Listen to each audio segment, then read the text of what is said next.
আগে শিখতে হয় প্রেম মানে কি। তোর প্রেমের সঙ্গেই কেউ শিখায় নাই, আমি শিখাই দিই, মাথায় রাখিস। প্রেম শব্দের মানে হচ্ছে, এটা এখনকার মানুষ এটা শুনলে কেমন জানি ভিতরে একটা আউলা বাতাস লাগে। প্রেম শব্দের মানে হচ্ছে যত্ন। কেউ তোদের বলেছে? আজকে আমি বলে দিলাম, যার যত প্রেম তার যত্ন তত বেশি। আর এর সাথে আর একটা টুকুর করে একটা শব্দ মাঝখানে লাগিয়ে দিলেই খেলাটা অন্যভাবে ঘুরে যাবে।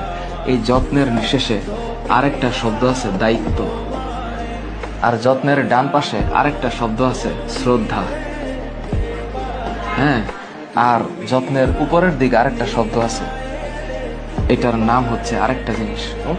এটা মানে এটা এই সত্যতা।